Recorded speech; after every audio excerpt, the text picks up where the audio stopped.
All right. Well, might as well get started here. So it's going to be pretty casual. Obviously, the purpose of today is to drop juicy alpha. But before then, I want to just kind of set the stage a little bit. And some of our community members that are in this room are going to be listening to it in the next couple of days. You know, they may not be familiar with you guys, with Plutus, kind of what you guys are working on, or you know, they may not believe that you guys are actual Arbitrum bulls. So I thought maybe we could start by just kind of like, you know, letting me ask a couple of questions so we can kind of get to know you, get to know the Plutus ecosystem, and you know what you guys are passionate about. Yeah, I think that makes sense. Good way to go about it. Right on. So maybe you could just start by kind of giving just a quick background on like who you are and what your role is at Plutus, just so everyone knows who the heck we're talking to here. Yeah. Just as far as who I am, I mean, like I got into crypto and Bitcoin like 10-ish years ago, just kind of like following it along, not investing, unfortunately. But I started investing in like ETH in 2017, kind of got like infatuated with it. And, you know, as time progressed, like, you know, there was the DeFi season that came along, obviously, like DeFi season 1.0, 2.0, whatever. And, you know, in that DeFi season 2.0, you know, I was looking at all these projects, and I had just moved like over to Arbitrum, and mainly because of the lower transaction fees. And I was kind of looking at Arbitrum, and I was like, you know, there's a lot of stuff that's on mainnet that isn't on Arbitrum that could be on Arbitrum. And then there's also a lot of things that you can do on Arbitrum that you can't do on mainnet, mainly because of like transaction costs and just like getting transaction throughput. So I was kind of like, okay, it seems like these L2s are the next wave. And looking at Arbitrum, it just, at the time, this was like October, November, so it was still pretty young and new, but there were already some you know, like big projects that were getting built up on it. So it kind of seemed like a good, like a place where it needed infrastructure built out. And honestly, even now, like there's still so much that needs to be built out on Arbitrum that like there's so much opportunity to build things. So when it came to Plutus, we saw this opportunity with, you know, initially with Dopex and Jones of, hey, like, you know, there's going to be this governance behind them. We've already seen on mainnet that like there's this, you know, there's product market fit for a project that goes and, you know, gathers the governance of, you know, users who don't want the governance, just want the yield. And we were like, let's go, you know, throw that on Arbitrum and try it out with Dopex and Jones, which, you know, thus far, you know, we think it's done very well. And then we kind of looked and said, okay, so you know, it doesn't have to stop with just, you know, Dopex and Jones. There's tons of governance that can, you know, take place on Arbitrum that either is already set up or isn't set up. So we started looking like, well, what else is there on Arbitrum where we can kind of, you know, do this service of aggregating the governance and then allowing, you know, whether you're a protocol who wants to bribe or a user who wants to sell, you know, your governance or control different projects, you can kind of hop over to Plutus. And so just like, you know, Plutus kind of started, just EtherSoul actually made a tweet. He said, if anyone wants to build anything, just DM me the idea and like, let's do it. And I knew he was in the Dopex Discord. So I just sent him a DM and I was like, hey, here's the quick outline of the idea. You know, we'll aggregate Dopex governance. And he was like, okay, word, let's do it. And then, you know, from there, we slowly, you know, built out a team over the next couple months. And, you know, now we're here. Beautiful. I love the origin story. Two true Chads, not even knowing each other in person, just hitting each other up on Discord and building something great. Yeah, exactly. No, it's like a classic DeFi story right there. Yeah, it's beautiful. A match made in heaven. So something stuck out to me. Okay, so you mentioned this concept of needing, you know, faster transaction throughput. But you didn't mention anything about like investigating Avalanche or Solana. So help me understand what was attractive to you when it comes to Arbitrum that maybe said, okay, we're going to go Arbitrum and we're actually going to do a pure layer 2 play instead of a, I don't know what you want to call it, but a quasi layer 2 or alt layer 1, like Polygon or Avalanche. Yeah. I mean, like, I would just say, to put it simple, like, I'm definitely an ETH maxi. So something that was built directly off of Ethereum just kind of felt like it made more sense for me. And also a bit of like the safety standpoint, like, as I said, like, I kind of found, I found crypto and Bitcoin before Ethereum even existed. So, like, I've, kind of been aware of Ethereum for its whole existence, which has been around for 7-ish years now. So, like, when coming to Arbitrum, there was kind of this, like, even though, Arbitrum was newly built out on top of it, there was still kind of this safe feeling of like, okay, well, the thing it's built off of has been being built for, I guess, when Arbitrum came out, Ethereum was 6 years old or something. So, like, there's kind of that confidence there of, okay, this thing has been, live working for 6 years versus Avalanche or Solana, which, they're younger in development. So I think just there being more time on like the base level development of Ethereum made me want to target, an L2 built directly off of Ethereum. And just at the time, Arbitrum was, kind of the one that I saw. Yeah, totally. We couldn't agree more. We have this thesis that, the concept of using an optimistic rollup where you're relying on a bridge that's supported just with, cryptographic proofs and basically secured by math instead of secured by a secondary validator set. We kind of are making this assumption that that's probably going to attract most of the whales. So all these users that have been participating in things as early as like, the Ethereum ICO, we predict that they'll probably keep most of their capital inside of Ethereum.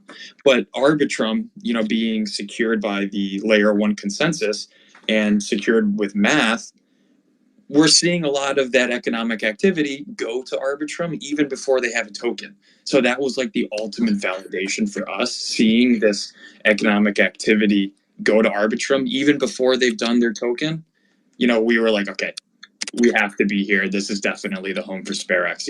Does that resonate with you? And do you think that could potentially change, or we think we're going to continue to see, Arbitrum pick up a lot of this DeFi adoption? Yeah, to your point, I think a lot of those large users will keep their money on Ethereum for a lot of the reasons you stated. And as far as yeah, I mean, like, I think the money will stay on Ethereum. I'm not sure. Or can you re-ask the question real quick? Let me rephrase. Yeah, I guess.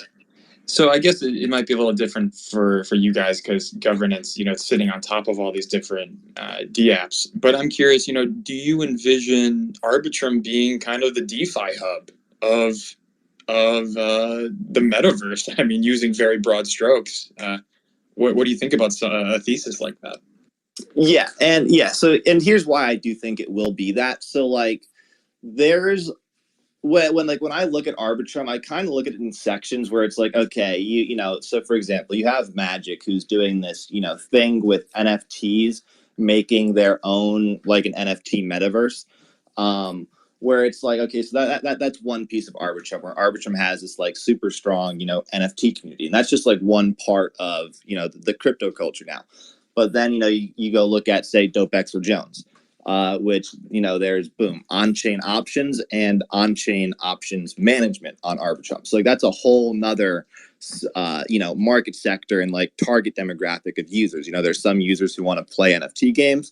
There's some users who want to go play around with derivatives. So, you have that with DopeX and Jones. And you have, say, GMX with a leveraged exchange where, so you have, on-chain leverage perp trading. And all those products I've mentioned so far are also, continuing to build and, plan to put out more, I'll just call it infrastructure that just kind of bolsters that. So, there's a bunch of other projects worth mentioning too.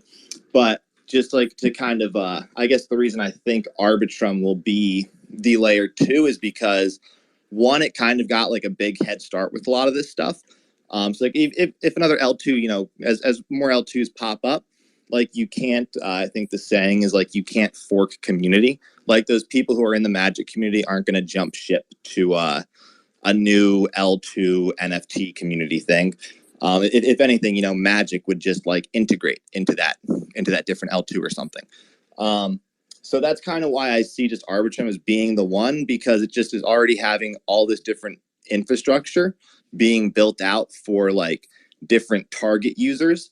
So there'll just be all these different groups continually coming on to Arbitrum to use whatever product, they're trying to, fits what they need to do. Totally. And on the note of community, I don't think I've seen any other communities that resemble kind of this like cultish flair, that you see in the Bitcoin community. And obviously it's sometimes a toxic trait and it's more of a bug rather than a feature. But when it comes to like having committed community members, like the memes around DopeX saying never reading the docs but never selling, like you can't fork that.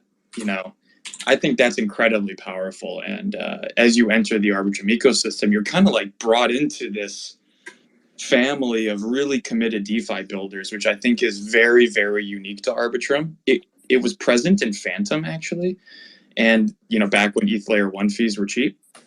But I'm really excited for Arbitrum to become the playground of DeFi. So very, very bullish on that. I have another question for you. So you've been around the space for many years, and there have been very colorful opinions publicly taken when it comes to things like on-chain governance.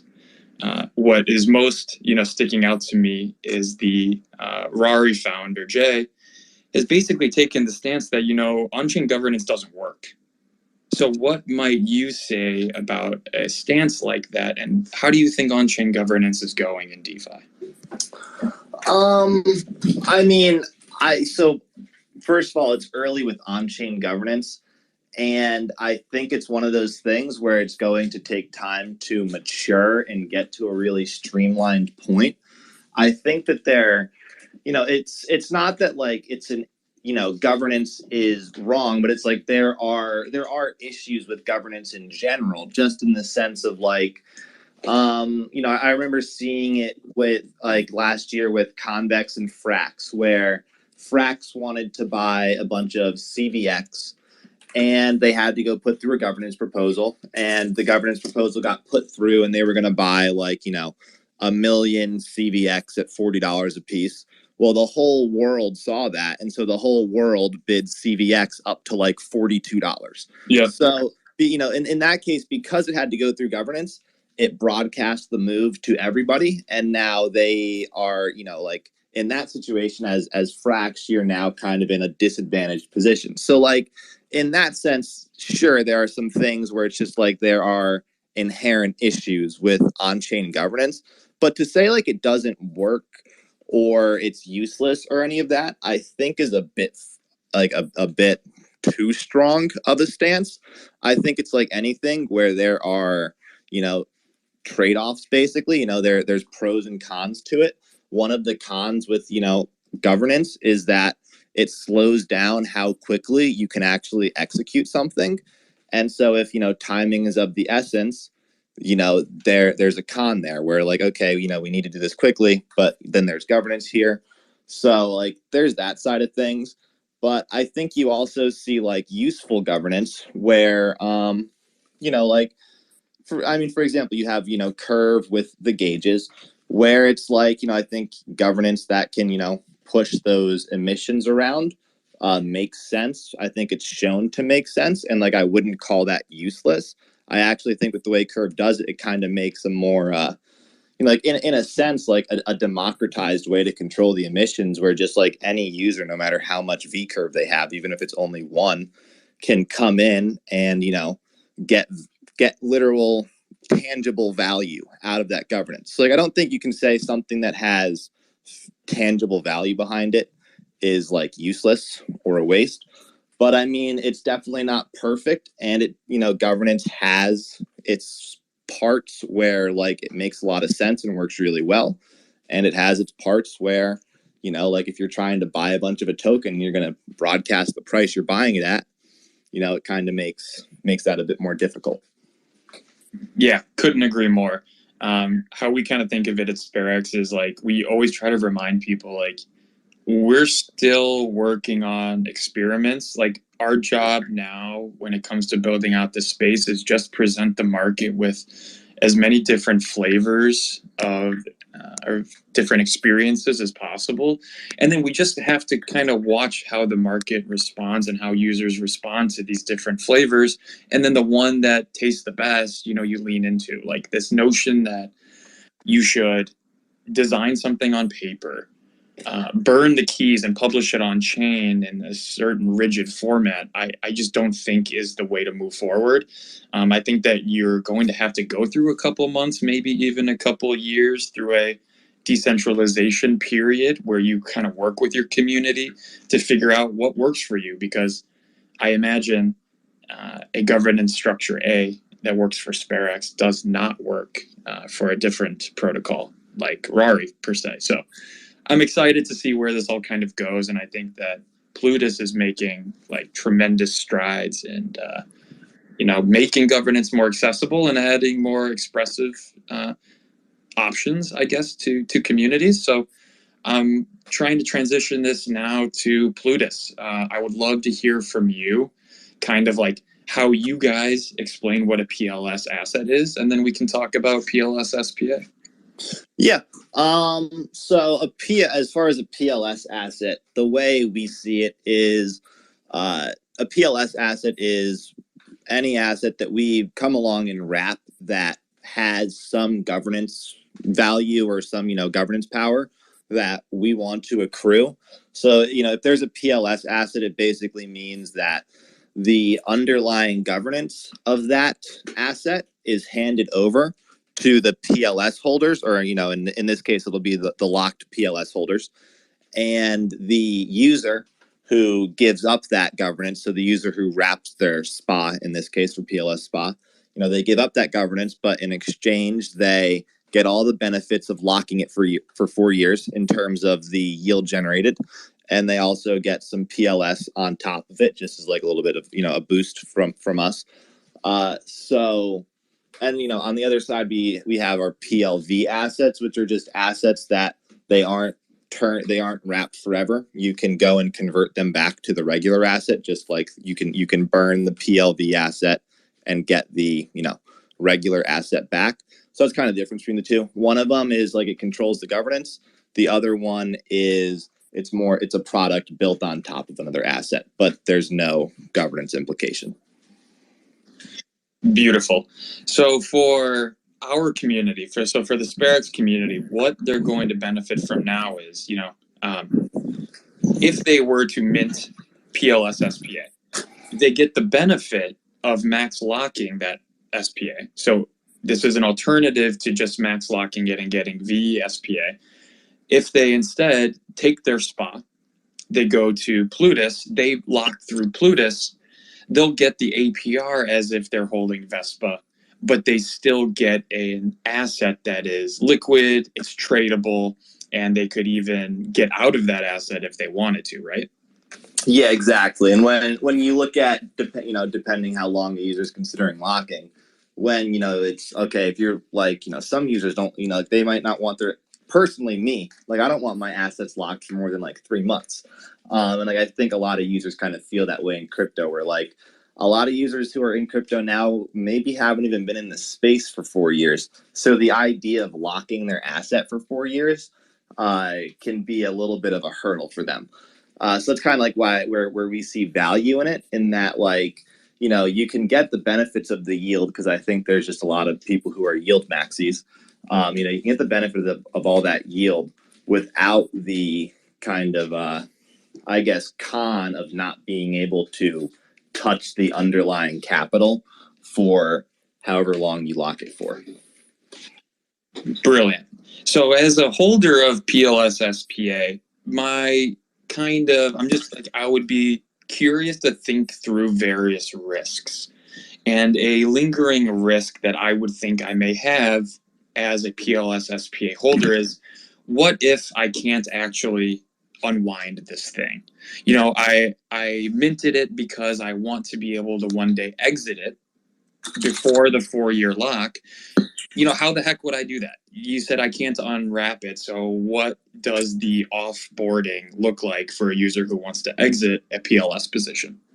Yeah, so we incent, so for PLS DPX, PLS Jones, and we'll be doing the same for PLS SPA. We incentivize exit pools. So we push PLS emissions towards, you know, in the case of DPX, it's a pool where PLS DPX is paired with DPX. So if a user wants to exit the position, as you said, they can't unwrap it, but they can go through the exit pool and exchange, in this case, their, you know, PLS SPA back for SPA. And it also gives users kind of the opportunity. You know, if you want a single stake PLS SPA on Plutus, you can do that. And you can, you know, you'll earn the VSPA rewards plus the PLS rewards. Or you also have the option where you can provide liquidity to the PLS SPA liquidity pool. Which in that case, you know, half your position would be PLS SPA, the other half SPA, and all your rewards would be in PLS. So kind of depending on, you know, what token you want, if you know you want more PLS, or maybe you just don't want to convert all of your SPA to PLS SPA, because as you said, maybe they're worried about a risk in regards to that. So there's a little bit of flexibility in what users can do.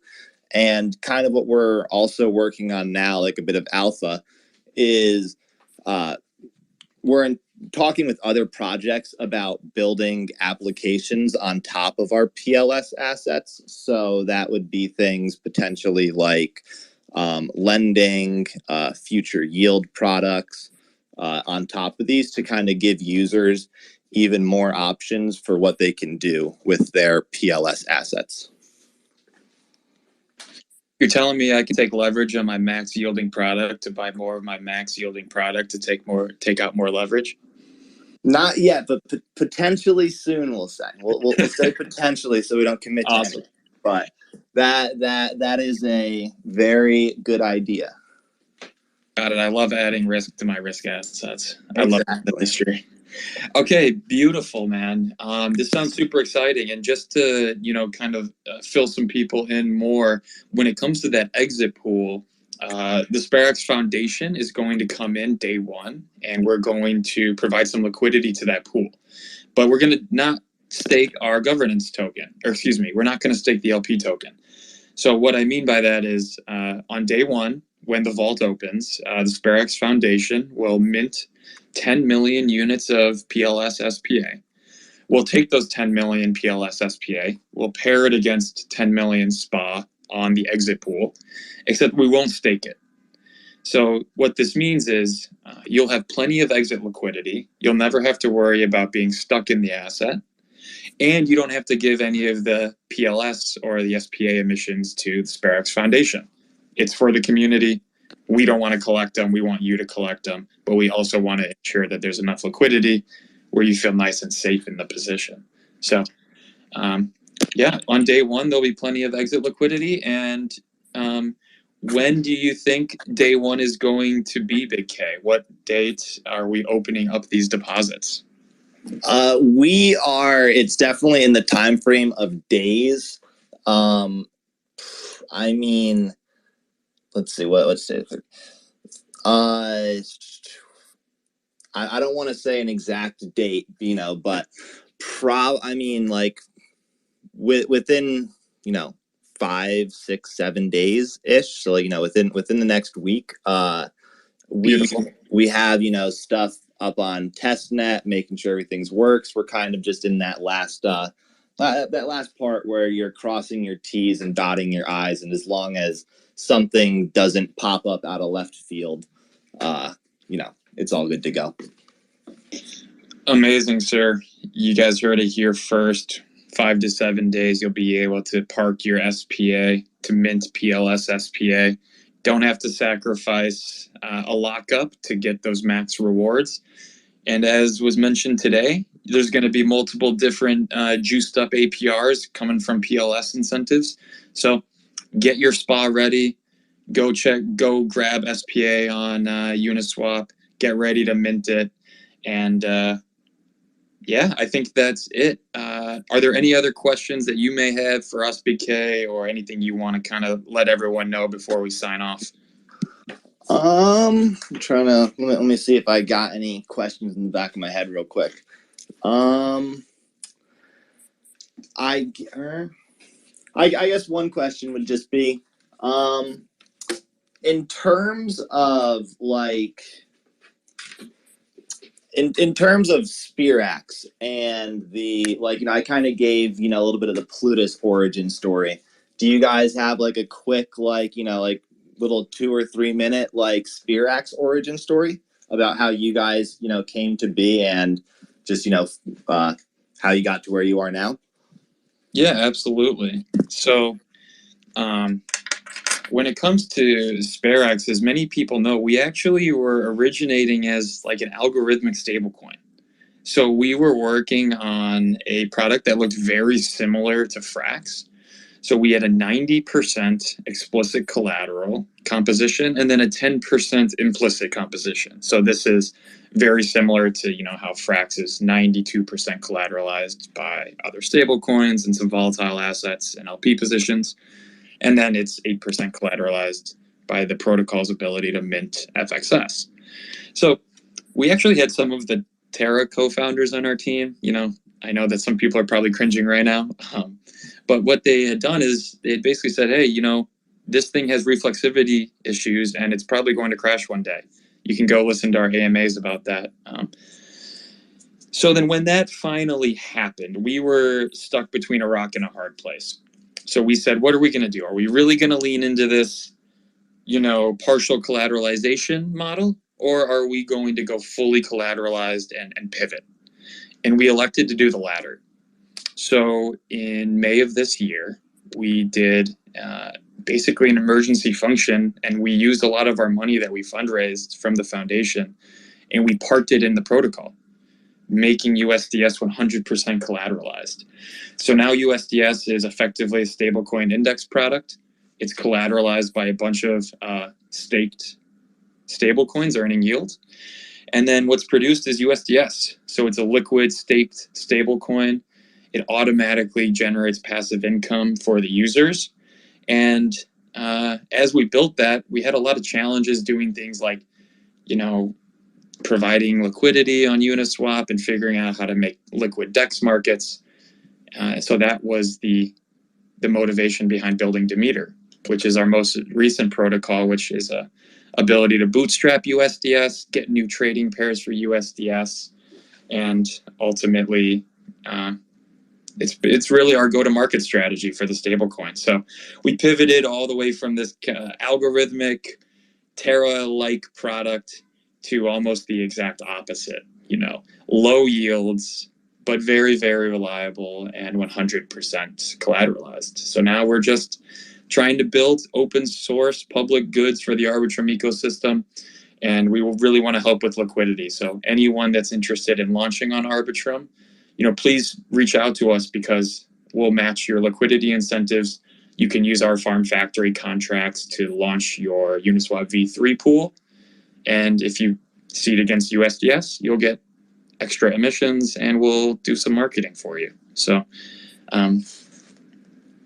yeah, that's pretty much the origin story. I know I just hit you with a lot of info, but yeah, we've been working on this for a long time, and we're really just trying to be as radically transparent as possible and continue just to build out an on-chain ecosystem to make the metaverse actually comprised of free markets.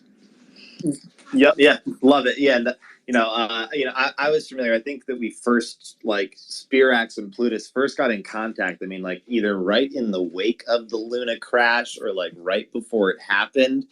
But I think it was before you guys had made, that transition to 100% collateralized, implementing the Demeter product. So wanted everyone else to be able to kind of hear the journey that Arbitrum projects take, and also just I think just one thing in general in building is that you can't be afraid to pivot, and like you need to be like willing to pivot when kind of the environmental factors force you to. Yeah, absolutely. And now we feel as though having gone through something like that, it's like the waters are calm now, but they only feel calm because we kind of swam through the hurricane a little bit. But all that does is makes the core team more resilient. We even had a couple team members leave. And in hindsight, though, that this was a very challenging experience, who's left are the real endurance players that are going to be here to build something that can last 10, 20 years.